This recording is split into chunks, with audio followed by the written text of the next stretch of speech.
ओम शांति। आज 26 अक्टूबर 2021।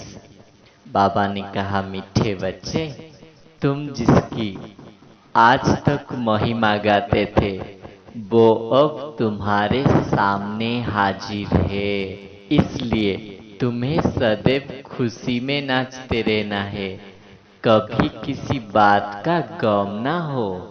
वो जो भक्ति में गाते थे वो तुम प्रैक्टिकल में बाप से वर्षा ले रहे हो। तुम जानते हो अब बाबा हमको विश्व का बादशाही देते हैं। अब तुम बच्चों के ऊपर बृहस्पति की दशा है। बाबा फिर याद दिलाते हैं, बच्चे मैं तुमको 5000 साल पहले राजाई देकर गया था। अब मैं फिर से तुमको देने आया हूँ। यहाँ कोई कोई बच्चे बहुत खुशी में रहते हैं, नशा में रहते हैं, लेकिन जब यहाँ से बाहर जाते हैं तो खुशी गुम हो जाती है। अभी तुम्हारे ऊपर बृहस्पति की दशा है तो तुम्हें कितना खुशी रहना चाहिए। बाप कहते हैं अब भारत को 5 विकार का ग्रहण लगा हुआ है। जब ये 5 विकार को दान में दे देते हैं तभी ग्रहण छूटता है। यह काम विकार सबसे ज्यादा गिराने वाला है। इसलिए बाप कहते हैं इसको दान में दे दो तो 16 कला संपूर्ण बन जाएंगे, नहीं देंगे तो नहीं बनेंगे। बाबा भी कहते हैं ये क्रोध भी कोई छोटा विकार नहीं है। ये क्रोध भी बहुत नुकसान पहुंचाता है। देवताएं को भी क्रोधी नहीं होते हैं।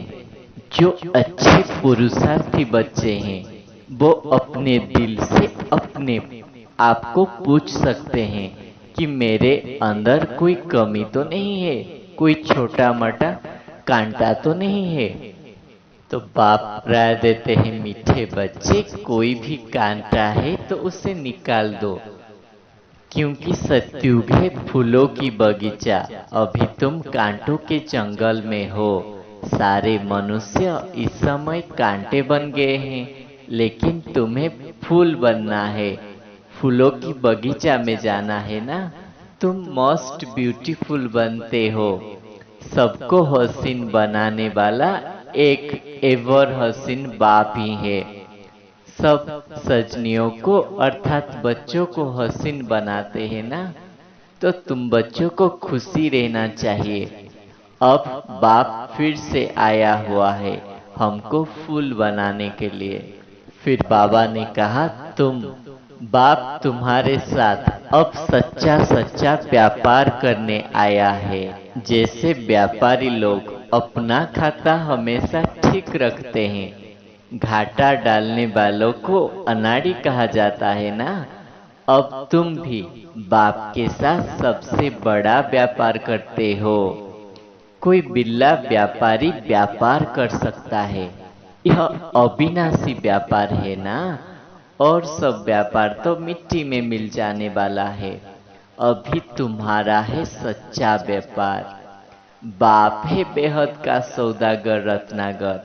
अब ज्ञान का सागर बाप तुम्हारे साथ सच्चा सच्चा व्यापार कर रहा है।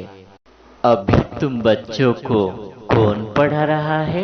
मोस्ट बिलव्ड बाप आकर तुम्हारा सर्वेंट बना है, तुम्हारी सेवा करते हैं। लेकिन मनुष्य आत्मा को निर्लिप्त कह देता है। यह ड्रामा बना हुआ है, इसमें 3 हिस्सा सुख का होता है। बहुत लोग पूछते हैं ड्रामा ऐसा क्यों बना है? अरे यह तो अनादि है ना, क्यों बना यह प्रश्न उठ नहीं सकता। यह अविनाशी अनादि बना बनाया ड्रामा है। बनी बनाई बन रही, किसको मोक्ष यहाँ नहीं मिल सकता। यह तो अनादि सृष्टि चली आती है और चलते भी रहेगा। लेकिन बाप नए दुनिया को स्थापन करते हैं। जब मनुष्य दुखी हो जाते हैं तब ही बुलाते हैं ना। बाबा आकर सबकी काया कल्प वृक्ष समान बनाते हैं। तो बाबा कहते हैं अब तुम्हें बहुत तीव्र पुरुषार्थ करना है। तुम बच्चों को बहुत ऊंच पद पाना है ना, तो बहुत पुरुषार्थ करो। ये सबसे बड़ा कमाई है। तुम्हें बहुत ज्यादा कमाई करना है। तुम्हारा पुरुषार्थ का आधार है मुरली। मुरली तुमको नहीं मिलेगी तो तुम क्या करेंगे? ऐसे नहीं कि सिर्फ ब्राह्मण ही मुरली सुनाए। तुम्हें मुरली पर बहुत प्यार होना चाहिए। खुद मुरली पढ़कर दूसरों को भी सुना सकते हो, क्योंकि यहाँ बाबा अविनाशी ज्ञान रत्नों की दुकान खुली है ना। बाबा किसी को मना नहीं करते। बाप को तो अपने बच्चों पर बहुत लव रहता है ना। इतना लव और कोई का रह नहीं सकता। बच्चों को कितना समझाते हैं, बच्चे पुरुषार्थ करो, सिर्फ अपने बाप को याद करो, अपने जीवन हीरे जैसा बनाओ, ज्ञान गंगा बन सबको पावन बनने का रास्ता बताओ।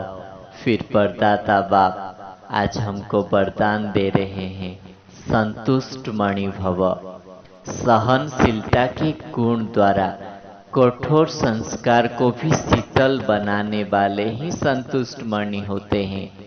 जिसमें सहनशीलता का गुण होता है वो सूरत से सदैव संतुष्ट दिखाई देते हैं। जो स्वयं संतुष्ट मूर्त रहते हैं वो औरों को भी संतुष्ट बना देते हैं। संतुष्ट होना माना सफलता पाना। जो सहनशील होते हैं वो अपनी सहनशीलता की शक्ति से कठोर संस्कार व कठोर कार्यों को शीतल और सहज बना देते हैं। उनका चेहरा ही गुणमूर्त दिखाई देता है। वही ड्रामा की ढाल पर ठहर सकते हैं।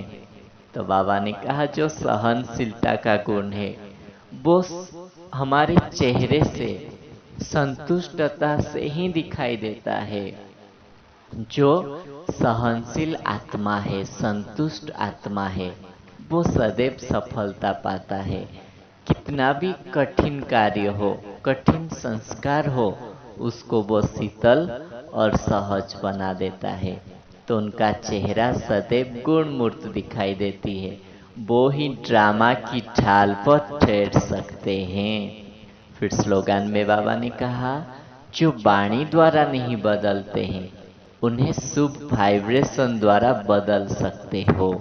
तो हम वाइब्रेशन द्वारा दूसरों को बदलने की कोशिश करें। वाणी द्वारा तो हम सबको बदल नहीं सकते हैं ना। अच्छा, ओम शांति।